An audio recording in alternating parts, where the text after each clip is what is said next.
Hello, this is the RPGPundit, the final boss at internet shitlords, and usually you see on the video here that I'm dripping down my Vietnamese style coffee, or sometimes a mate, but today I've been kind of in a rush, and lately I've been so successful with all of my RPG sales that money's no object, so I just decided to order some mocha frappuccino from Everyday Roasters there, which is a very everyday roaster, which is a very good coffee place, a cafe in Montevideo here.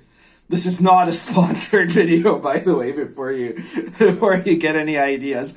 No, I just the thing is with these frappuccinos is that a lot of them they're just like a dessert. They taste like you were having an ice cream or something, but not this one. This one tastes like real strong coffee, which is what I like about it. So anyway, that's just to explain why there's nothing dripping or filling up or whatever on the video today. What I wanted to talk about today is a continuation of my last video. If you haven't seen the last video, you should check it out. It's the saga of TSR games and Ernie Gygax. I don't want to have to repeat it all here, but in brief, Ernie Gygax was interviewed. He's the Gygax spokesperson of the new TSR company, all of which, as I pointed out in the other video, is to me very dubious. These are not projects that I've had any expectation for, but now suddenly they've gotten a ton of attention because in a YouTube channel, an interview for a YouTube channel that had like maybe 200 viewers per video normally, like this would have gone nowhere. Ernie Gygax commented a single second comment. Like what he said is that the new TSR is just like a place for all the kind of old school fans that are interested in playing the game for its own sake in the regular way without worrying about some of the new elements of the game and blah blah blah, without worrying about the newest editions or books, or maybe even gender identity. I think that's how he put it, right? And so that's it. Maybe gender identity, right? That was his phrase, and that itself sparked this massive storm of controversy and attacks against him and against this new TSR. And as I pointed out in the video, I've got a lot else, because Ernie Gygax has really been involved with a number of companies that used him because of his last name, and that he has, he's not in any way, he has no design credits as an adult for D&D. Let's put it that way. He's got design credits on a couple of books from the TSR era that were co-written with his dad. Okay, and that's all of it. And he's always been, as far as I can see, kind of also the guy that always spouts off his mouth. He's like I said in my last video, he's the Fredo of the Gygax family, and he's not he's nothing special. And yet now this controversy has created a storm of Twitter craziness. And what I wanted to talk about today wasn't specifically from the point of view of TSR, but from the point of view of some of the things I've heard other people saying. And I've heard some people who have obviously been defending TSR and Fredo Gygax here, because the point is they really haven't done anything especially wrong. There's no place. They were accused instantly on Twitter and with like thousands of tweets by 15 people, right? The same 15 people tweeting 1,000 tweets, a bunch of alt accounts, stuff like that, right? Like this is a non-entity. As I pointed out before, Twitter has like 1% of the population uses Twitter. And of those, just a tiny percentage are the people that make all the noise there. And it just happens that those people are virulent, Maoists, right? They're SJW woke grifter Maoists that want to destroy Western civilization. And everybody listens to them as though they represented 50 or 60 or 70 or 80% of the population, when they don't. Nobody likes them. There have been scientific studies made that have demonstrated that 91% of people hate SJWs, that the vast majority of people hate cancel culture, like that they don't want anything to do with this. And So, it's true. TSR didn't do anything wrong. The comment, he didn't say, at no point did any guy say, I think we should, illegalize transgender people, or I think that gender identity. He didn't even say that whether he personally believes how many genders there are. He didn't say any of that. All he said is that, you can maybe run a game where gender identity is not a central feature. He didn't say it that cleverly, but you get that was kind of what he was talking about, right? That it's not about that you can run a game without having to make the game based on modern political indoctrination for one particular side. And of course, in that sense, he's totally right. And TSR, to its credit, has stood by it, right? Like they've refused to budge on this. And you had a bunch of other people who have budged in enormous ways, right? Who have bent over backwards to condemn TSR. And yet, like I said, I'm not a fan of TSR. I keep hating that I have to of the new TSR, right? There's just nothing to do with the old TSR. And everything I look about these guys, it seems a little bit dubious, right? It's a money-making scheme as far as I can't say that with absolute certainty, but it sniffs of that to me. There's nobody there that has any legitimate kind of OSR credits. There's very few people involved that have any kind of old TSR credits, right? It's not a great company, but they don't, the attack that has been done against them is an unfair attack. And the main thing is you've gotten a bunch of people that have declared, we wash our hands, we have nothing to do with these people, including, Fredo's own brother came by in the night and whacked him, right? He said, you went against the family, to Ernie, because he's now, Luke Gygax is now saying he has nothing to do with these people, and he thinks that Ernie was an idiot or something like that, and of course they've been banned from Gencon and from Origins, but who cares, right? Like, if this hadn't happened, I'll tell you what the course of TSR would have been. They would have started a couple of Kickstarters, gotten a lot of money from some very gullible people, probably never ended up producing anything, because that's the record of these sorts of Kickstarters before. They might have made a product. It probably wouldn't have been of any real impact. It wouldn't have been a blockbuster. They do have this, they reopened this hobby shop dungeon store as a kind of a museum and club now in Lake Geneva, which, okay, great. I mean, that's something useful for the local community, so that's nice of them. But that would have been their story. It would have gone nowhere. Just like the two previous projects that Ernie Gygax had previously lent his name to, that ended up going nowhere, right? So this would not have been a central part of anything. It wouldn't have, fought back against Wizards of the Coast. It wouldn't have taken over the OSR. It wouldn't have done anything like that. But instead, with all this attention, they're going to become much more important now. That's the end result. And you can say, oh yeah, but look at this. They're blacklisted. What? Yeah, they're going to be, their name is mud everywhere they go now. No, their name is mud with a bunch of people who would never have bought their products to begin with, right? By a bunch of mostly communists who probably would if they had absolute power, would have sent these people to a camp, and that have no interest whatsoever in trying to reconcile this with the hobby that they want to create, because this is what they want to kill in the hobby, right? They want to remove anything that says that gaming should just be fun and should just be playing, right? And that's why they had to take that very innocent phrase and turn it into this idea of you are denying, trans people or something like that, which is not the case at all. In fact, TSR has made repeated statements where they said that everybody's welcome to play their games. They want everybody at the table. Everybody, they like everybody who wants to game. And the response to that was from people literal tweets saying, you must say this. You must say that trans women are women, that trans men are men, that trans lives matter. You must apologize for everything you've done.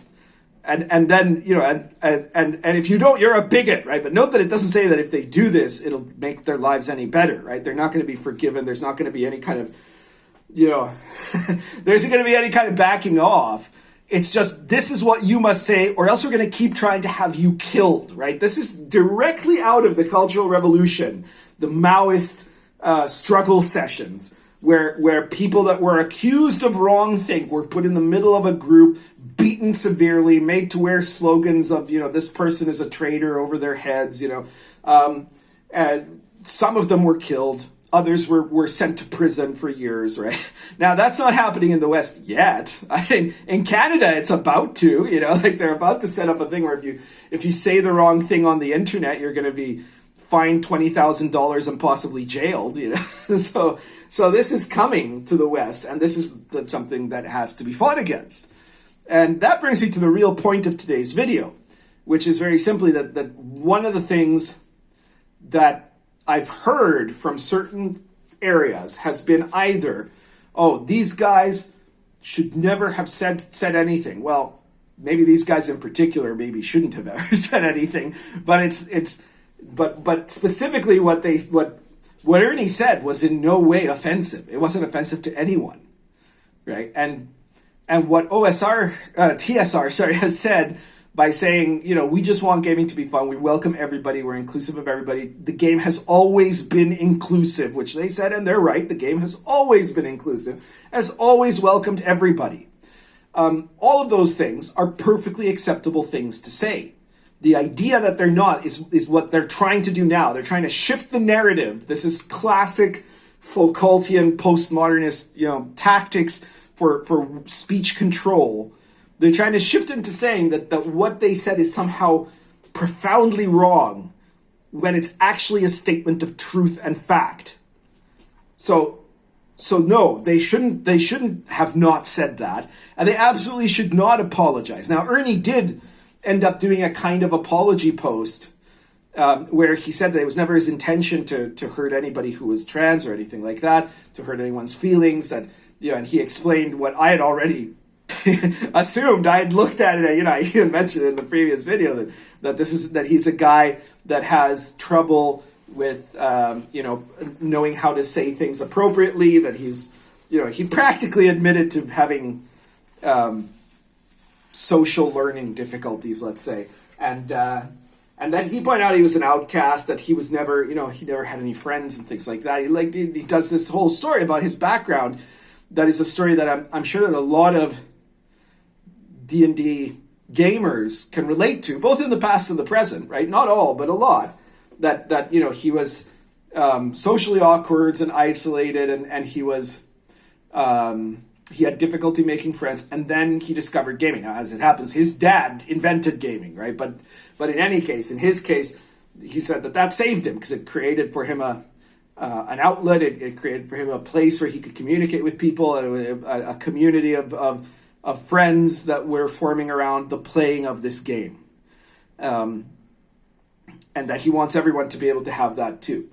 And of course, he was told immediately, because this is what happens whenever you apologize, that what he's done is just proof of his guilt, and now he wants to be punished further, and that he's more evil now than he ever was before, right? Because this is the one thing. You should never, ever apologize. Whether or not you've done something wrong, you shouldn't apologize. You might need to acknowledge sometimes if you do something wrong, but you didn't do anything wrong.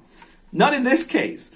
And you should never apologize to SJWs. You should apologize to other people, depending on, you know, in your life, of course, right? But you don't apologize to a communist, right? You never, ever apologize to someone who is a fan of gulags, right? Who believes that Stalin was a great guy. You know, you don't apologize to those people. Those people deserve what they, you know, they deserve what they hopefully will someday get. Okay, they don't deserve apologizing, because you know that all they're doing is trying to manipulate the situation to set you up as one of their scalps to have scalped in this war that they are fighting against Western civilization. Right? So you never apologize to them. You stand up to them. And people say, oh yeah, but you know, you can't stand up. No. Listen, I've pointed this out many times now.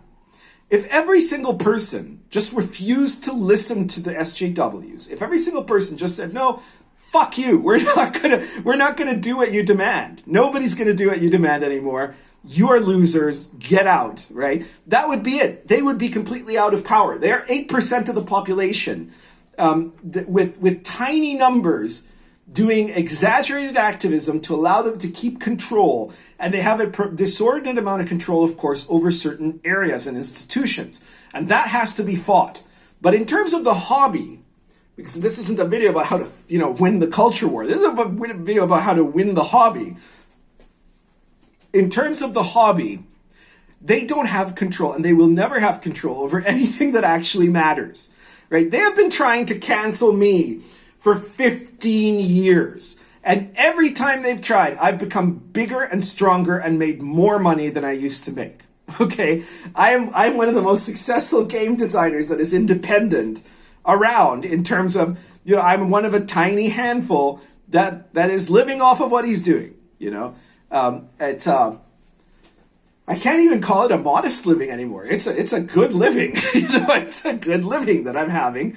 Of course, yes. I mean, as some people might point out, I don't live in New York, right? I live in the most expensive country in South America, but it's still a South American country, But I'm doing very, very well, and all of my books are doing very well. And this is very funny, because you get these SJWs that say, "Oh, the RPG Pundit never made anything of note. He's a failed game designer, which is why he's failed game designer, motherfucker." These are guys that write little pamphlets on itch.io and hope to earn $5. I've written 120 RPG products, many of which have become bestsellers. And I make a steady monthly income that keeps me completely, literally I have more than what I need to know, than what I know what to do with, So, and it's not just that I'm an exceptional case, right? Yes, there are certain situations where you might be vulnerable to attacks by SJWs. But on the whole, the best thing that we can do is fight against them. And what do we lose? Well, if you lose Wizards of the Coast, that's already gone. Gencon, if they ban you from Gencon, my God, well, Gencon isn't a gaming convention anymore. It's a convention on woke politics that killed the gaming convention and is now wearing its skin as a face, right? It is literally, these people are literally murdering everything you love and then putting it on as clothing and fooling you into continuing to support them, right? So don't do it anymore. If everybody stands up to them, and one of the things that I loved about these last few days is, as virulent as the attack was on TSR, and as unworthy that TSR is of being defended, there were a ton of people that stood up to defend them. I remember even a few years ago, it would have been like 3 of us that would have said "fuck you" to these SJWs doing this attack, right? Especially on Twitter. And now the ratios on Twitter against these SJWs, whenever they try to pull this crap, is astounding. So there's been a big turnaround. A whole bunch of people are starting to push back, and that has to continue. It has to continue. You have to stand up to them. And then you have your own areas. Avenger Satanis, who I don't often praise. He's my friend, but there's a lot of times where I'm not very kind to him, but he's like saying, well, what I'm going to do is I'm going to go to every convention, and I'm going to ask them, will you allow a conservative to come in and play in your convention? And if they say no, then we should know that, and then nobody should go to that, right? We should just start making more of our own conventions, right? One of the things that TSR is saying is that they're going to make a convention now, and that convention would have probably been attended by, if this hadn't happened, it would have been attended by 8 people in Lake Geneva. And now, if they make a convention, it's probably going to be very largely attended, and it's going to be an actual gaming experience. So this is how we fight and win, and this is what you have to do. You have to stand up to these people. When you see them, call them out on their bullshit, right? When you know that what they're saying is a lie, point out that it's a lie. You have to get active in fighting them.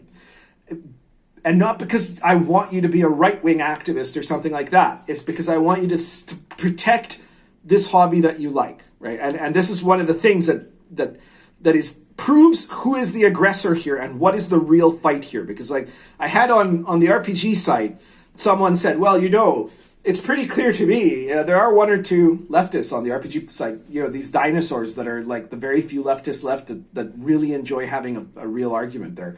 And so they went on there and they said, well, it seems to me like left-wing RPGs are doing very well. And he cited a couple that did like successful Kickstarters, games that no one will ever play, like Coyote and Crow or Thirsty Sword Lesbians, but that people will give money to virtue signal on Twitter, right? That's just this epic circle wank of virtue signaling money giving to each other for games that no one cares about and that nobody will ever play, right? But he said, well, those left-wing pros, and I've never seen any right-wing products do anything, and I'm like, well, of course, because there are no right-wing RPG products. There doesn't need to be right-wing RPG products, right? This isn't a fight between, the left-wing RPG people and the right-wing. No, this is the left-wing RPG people against everybody else who just wants RPGs to be games, right? My games are not political. There's no right-wing indoctrination in Lion and Dragon. I'm not talking about the Trump movement in Arrows of Indra. I'm not, there isn't any of that. They're just games. And the fight isn't between, leftists and rightists that want to fight to control the gaming industry. No, there's a group of leftists that want to control the gaming industry, and then there's gamers that just want the gaming industry to be about games. And that's all of the rest of us, right? Some of us are conservative. Some of us are probably, moderate Democrats. Some might be liberals. Some might even be socialists who, for whatever reason, don't quite align with the woke crowd because of reasons, right? Like Grim Jim, for example. And all of these people just want to play the game. They want to keep gaming fun. And that's the mission, right? And that's what you have to do. And so we should go aggressively now and make a point of forcing people to pick the side, right? Do you want RPGs to be leftist, or do you want RPGs to just be about gaming? And if you want RPGs to be leftist, you're the enemy of our hobby, right? If you want RPGs to promote a woke agenda, if you want them to promote any political agenda, but let's face it, nobody's pushing conservative Christian role-playing games. No, it's the left that is doing this right now and right here.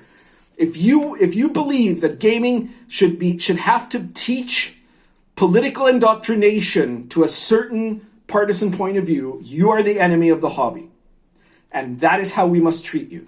Okay? And the rest of us are going to create our own environments, and we're going to game, and we're going to sell stuff, and we're doing much better than most of you guys are doing, right? Like apart from a few woke grifters who have managed to make big Kickstarters that they never end up delivering on, in the whole rest of the left wing, the SJW wing of the role-playing hobby, who's made a lot of money? Wizards of the Coast, right? The Wizards of the Coast people make a living being woke. And the woke people that have managed to infiltrate Wizards of the Coast are obviously making a salary. Probably not a great salary. I don't know if they're earning more than me or not, to be honest. But they're making some kind of a salary. Right, and those people are making a living off RPGs in the sense that they're corporate wage slaves for Hasbro. But then all of the rest of them are not making any money off this, right? A lot of them are probably trust fund babies or something, but they have other jobs, probably working with children, God help them. But they're not. Most of them are not able to make successful RPGs, and then over in the OSR, in the real OSR, and in the rest of the hobby, you have a bunch of people making independent RPGs that are doing fairly well for themselves, and that's basically the division.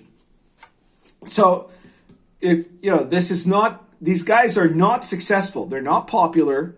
They only have power because they're loud and they're able to pick at people and threaten people. So you have to pick at them back, and you have to threaten everybody that they are threatening until those people in positions of authority, businesses and the gaming companies and websites and whatever else, are more worried about losing your support than about losing the support of this tiny group of radicals. Okay? Because it would be great, actually, if nobody went to Gencon next year except the wokeists, right? And then you would see what that would mean. It's like what we've seen already in things like CNN and Star Wars and Doctor Who and all of these other Marvel comics, the same thing's going to happen in gaming, and it's going to happen in pretty much the same way, right? Like that the mainstream establishment of D&D, which is stuff like Gencon and Wizards, are going to implode themselves. And then a bunch of us who are making independent projects with our own, with our own games, sold by ourselves, not through some big company, or by small press like I do. We're the ones that are going to keep making great products, and people are going to be buying them, and they're going to do really well. And we're going to have a hobby based around that. Until such time as, Hasbro smartens up. Because I do have faith that large corporations will eventually shake off the cancerous poison within them that is leftism, which is the woke infiltration that has turned them away, like those zombie worms that go into insects and then turn them into mindless drones to spread the parasites. Well, they've done this to wizards now, but it'd be pretty hard for them to do it. If they get to the point where they're really controlling and wokeifying the largest companies in the world, including, Hasbro is a really huge company, a huge corporation. If they get to where they do that successfully, then screw it. It's all academic. The West is finished. Probably the civilized world is finished. A whole lot of people are going to die, and then in the end, we'll see if something emerges out of the rubble. But I don't think it's there. I think that at some point these guys are going to purge the poison inside them. The corporations are going to purge all the poisons out and start over again in some way. And we'll see. But anyway, my main point here is you don't apologize, and you do stand up anytime you see it, not just against you, but against other people, right? And don't be afraid. More and more people are doing this now. Like I said, I remember when it was just little lonely old me, or me and sometimes Grim Jim that would jump in, and we would be the one annoying guys that would that would say no to what the rest of this gang of criminals were trying to push. And now it's there's more of us than there are of them, and I think it's just a question of making those voices heard so everybody will know that. All right. I guess that's everything for today. If you like this video, please share it anywhere that people will like it, or people won't like it, or people will feel very nervous about it. I would love that. And if you haven't already, subscribe. If you don't know what the heck I've been talking about, you really need to go back and look at the previous video. It'll explain what happened. Like this video, and if you want to support me, well, I do have a Patreon and a PayPal link, and they're going to be in the description. But the best way to support me is to pick up my games, which links are provided also in the description of the video. Stuff like Lion and Dragon and Arrows of Indra and the Old School Companion, and my brand new game, The Invisible College, which has just come out, is doing really, really well. A lot of people getting it on both Amazon and on drive-thru. The only thing you can't get yet is the hardcover, the color hardcover, which will be available on drive-thru fairly shortly, from what I've been told by my publisher. But the soft cover, the color soft cover, the black and white soft cover, those are available. The color is available on Amazon and drive-thru. The black and white on drive-thru, the PDF obviously on drive-thru. And it's doing really good. It's a bestseller already. And people are really enjoying it. We've had a few people that when they ordered the Amazon, their product arrived damaged because Amazon isn't apparently doing the packing enough. And I would urge you that if that happened to you, please don't hold it against us.